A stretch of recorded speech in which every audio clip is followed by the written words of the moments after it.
Caro usuário, nunca é tarde para descobrir a literatura clássica e aprender o bom português de outros tempos. Inscreva-se no meu canal e lançarei mais audiolivros para você. A carteira. De repente, Honório olhou para o chão e viu uma carteira. Abaixar-se, apanhá-la e guardá-la foi obra de alguns instantes.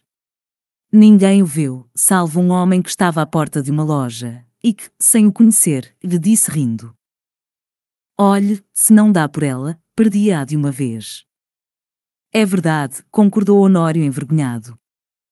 Para avaliar a oportunidade desta carteira, é preciso saber que Honório tem de pagar amanhã uma dívida, 400 e tantos mil réis, e a carteira trazia o bojo recheado. A dívida não parece grande para um homem da posição de Honório, que advoga, mas todas as quantias são grandes ou pequenas, segundo as circunstâncias, e as dele não podiam ser piores. Gastos de família excessivos, a princípio por servir a parentes e depois por agradar à mulher, que vivia aborrecida da solidão, baile daqui, jantar dali, chapões, leques, tanta coisa mais, que não havia remédio senão ir descontando o futuro. Endividou-se. Começou pelas contas de lojas e armazéns, passou aos empréstimos, 200 a um, 300 a outro, 500 a outro, e tudo a crescer, e os bailes a darem-se, e os jantares a comerem-se, um turbilhão perpétuo, uma voragem. "Tu agora vais bem, não?"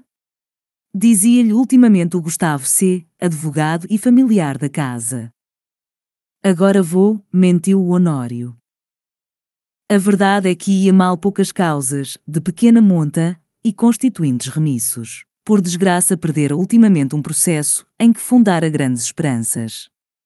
Não só recebeu pouco, mas até parece que ele lhe tirou alguma coisa à reputação jurídica. Em todo caso, andavam mofinas nos jornais. Dona Amélia não sabia nada. Ele não contava nada à mulher, bons ou maus negócios. Não contava nada a ninguém. Fingia-se tão alegre como se nadasse em um mar de prosperidades.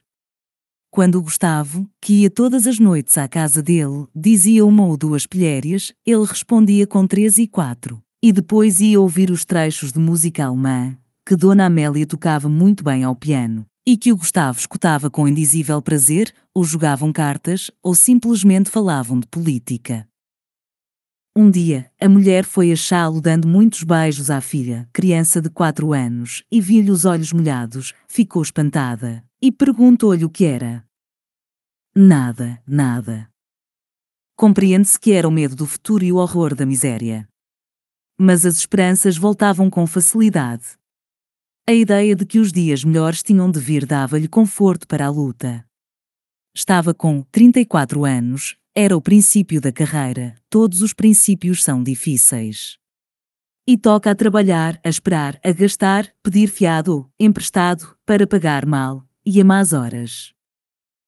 A dívida urgente de hoje são os malditos 400 e tantos mil réis de carros.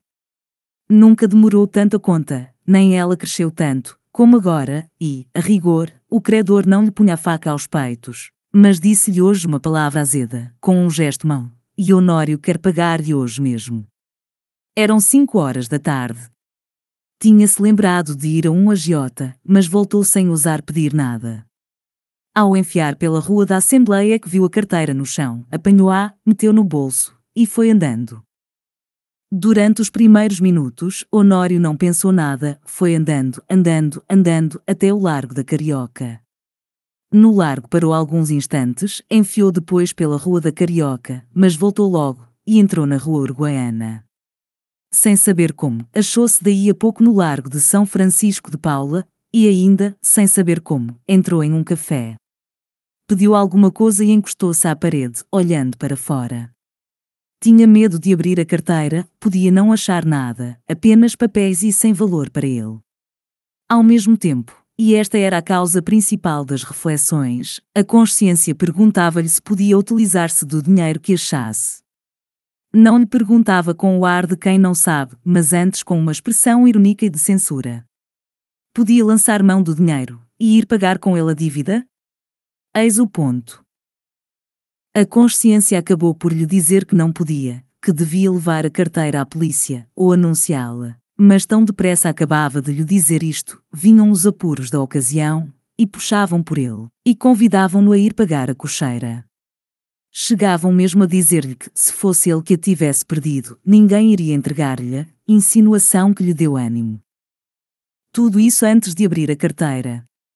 Tirou-a do bolso, finalmente, mas com medo, quase às escondidas, abriu-a, e ficou trêmulo. Tinha dinheiro, muito dinheiro, não contou, mas viu 2 notas de 200.000 réis, algumas de 50 e 20. Calculou uns 700.000 réis ou mais, quando menos, 600.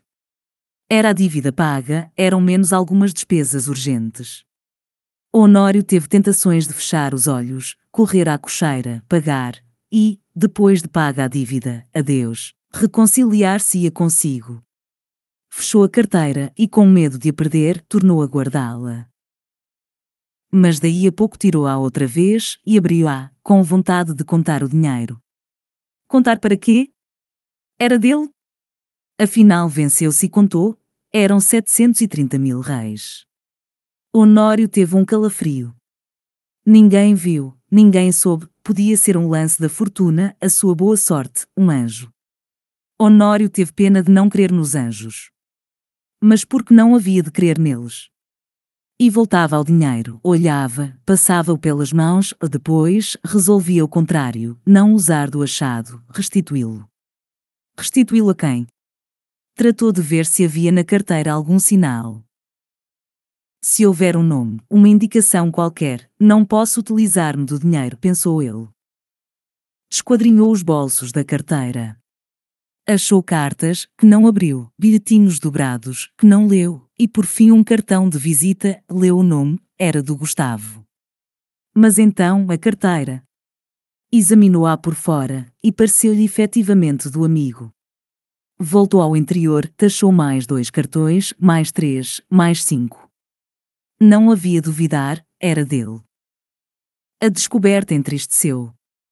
Não podia ficar com o dinheiro, sem praticar um ato ilícito, e, naquele caso, doloroso ao seu coração porque era em dano de um amigo. Todo o castelo levantado esboroou-se como se fosse de cartas. Bebeu a última gota de café, sem reparar que estava frio. Saiu, e só então reparou que era quase noite. Caminhou para casa. Parece que a necessidade ainda lhe deu uns 12 empurrões, mas ele resistiu. Paciência, disse ele consigo, verei amanhã o que posso fazer.